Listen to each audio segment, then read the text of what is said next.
Item ಯಾವುದೇ ಇರಲಿ try ಮಾಡಿ ಆಚಿ ಚಿಕನ್ ಮಸಾಲಾ. ರಾಜ್ಯ ಸಾರಿಗೆ ಇಲಾಖೆಯ ವ್ಯಾಪ್ತಿಗೆ ಒಳಪಡುವ ಎಲ್ಲ ನಿಗಮಗಳ ಸಾರ್ವಜನಿಕ ಬಸ್ಸುಗಳ ಕಿಟಕಿಗಳಿಗೆ ಕಡ್ಡಾಯವಾಗಿ ಕಬ್ಬಿಣದ ಸರಕುಗಳನ್ನು ಅಳವಡಿಸಲು ಹಾಗೂ ಬಸ್ಸುಗಳಲ್ಲಿ ಗುಟ್ಕಾ, ತಂಬಾಕು ಸೇವನೆ ಮತ್ತು ಧೂಮಪಾನ ಮಾಡುವವರ ವಿರುದ್ಧ ಕಟ್ಟುನಿಟ್ಟಿನ ಕ್ರಮ ಕೈಗೊಳ್ಳುವಂತೆ ಕರ್ನಾಟಕ ರಾಜ್ಯ ಪೊಲೀಸ್ ದೂರುಗಳ ಪ್ರಾಧಿಕಾರದ ಸದಸ್ಯರಾದ ಮೋಹನ್ ಕುಮಾರ್ ದಾನಪ್ಪನವರು ಸಾರಿಗೆ ಇಲಾಖೆಯ ಸರ್ಕಾರದ ಕಾರ್ಯದರ್ಶಿಗಳಿಗೆ ಪತ್ರವನ್ನು ಬರೆದಿದ್ದಾರೆ. ಈ ಕುರಿತು ಮೋಹನ್ ಕುಮಾರ್ ದಾನಪ್ಪನವರು ಅವರ ಜೊತೆ ನಮ್ಮ ಪ್ರತಿನಿಧಿ ಪ್ರಸನ್ನ ದೇವನೂರು ನಡೆಸಿರುವಂತಹ ಎಕ್ಸ್ಕ್ಲೂಸಿವ್ ಚಿಟ್ ಚಾಟ್ ಇಲ್ಲಿದೆ ನೋಡಿ. ಈಗಷ್ಟೇ ನಾವು ನೋಡಿದ್ದೀವಿ, ಗುಟ್ಕಾ ಹುಗಿಯಕ್ಕೆ ಹೋಗಿ ತಲೆಯನ್ನ ಬಸ್ನಿಂದ ಹೊರಹಾಕಿದ್ದಕ್ಕೆ ಒಬ್ಬ ಮೃತಪಡ್ತಾನೆ. ಇದು ಅತ್ಯಂತ ಶಾಕಿಂಗ್ ಆದಂಥ ಘಟನೆ. ಆದರೆ KSRTC BMTC ಬಸ್ಗಳಲ್ಲಿ ಸುರಕ್ಷತೆ ಇಲ್ವಾ ಅನ್ನುವಂಥ ಪ್ರಶ್ನೆ.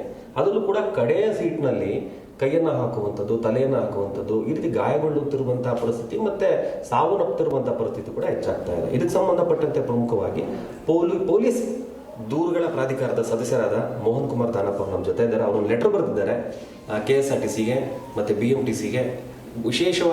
ವಿಶೇಷ ಕ್ರಮಗಳ ಬಗ್ಗೆ ಅವರು ಉಲ್ಲೇಖ ಮಾಡಿದ್ದಾರೆ. ಅವ್ರು ನಮ್ಮ ಜೊತೆ ಇದ್ದಾರೆ, ಅವ್ರನ್ನೇ ಮಾತಾಡ್ಸೋಣ. ಸರ್, ಈಗ ತಾವೊಂದು ಪತ್ರವನ್ನು ಬರೆದ್ರಿ, ಇದು ಉದ್ದೇಶ ಏನು ಸರ್? ಈ ಪತ್ರ ಸಾಮಾಜಿಕ ಕಳಕಳಿ ಸರ್. ಯಾಕಂದ್ರೆ ಇತ್ತೀಚಿನ ದಿನ ತಮ್ಮ ಒಂದು ನೆಗ್ಲಿಜೆನ್ಸಿ, ನಿರ್ಲಕ್ಷ್ಯತನದಿಂದ ಇಂಥ ಅಪಘಾತಗಳು ಸಂಭವಿಸ್ತಾ ಇದೆ. ಈ ಮುಂದಿನ ದಿನಗಳಲ್ಲಿ ಇಂಥ ಅಪಘಾತಗಳು ಸಂಭವಿಸಬಾರದು, ಸಾರ್ವಜನಿಕರು ಕ್ಷೇಮವಾಗಿ ಪ್ರಯಾಣ ಮಾಡಬೇಕು ಅನ್ನೋದು ನಮ್ಮ ಉದ್ದೇಶ ಸರ್.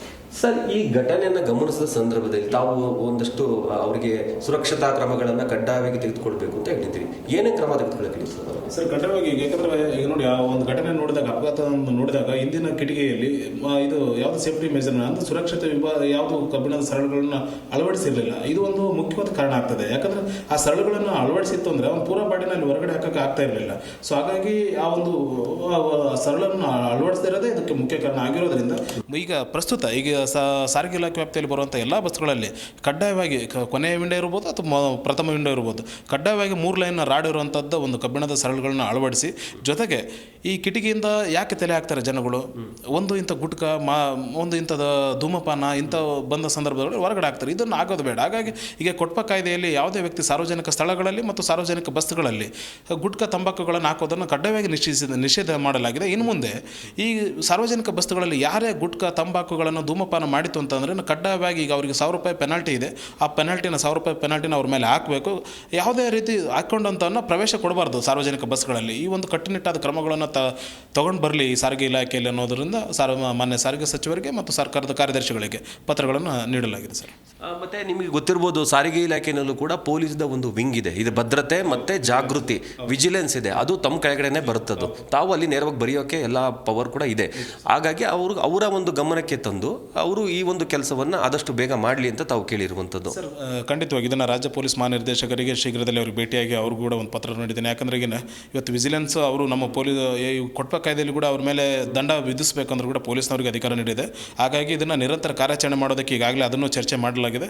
ಶೀಘ್ರದಲ್ಲಿ ಇವತ್ತು ಅಥವಾ ನಾಳೆಯಲ್ಲಿ ರಾಜ್ಯ ಪೊಲೀಸ್ ಮಹಾನಿರ್ದೇಶಕರಿಗೆ ಅವ್ರಿಗೆ ಪತ್ರ ನೀಡಿ ಇದನ್ನು ಕಟ್ಟುನಿಟ್ಟಾಗಿ ಈ ಕೊಟ್ಟ ಕಾಯ್ದೆಯಲ್ಲಿ ಏನಿದೆಯಲ್ಲ ಇದನ್ನು ಗಂಭೀರವಾಗಿ ತೆಗೆದುಕೊಳ್ಳೋದಕ್ಕೆ ನಾನು ಚರ್ಚಿಸ್ತೇನೆ ಸರ್.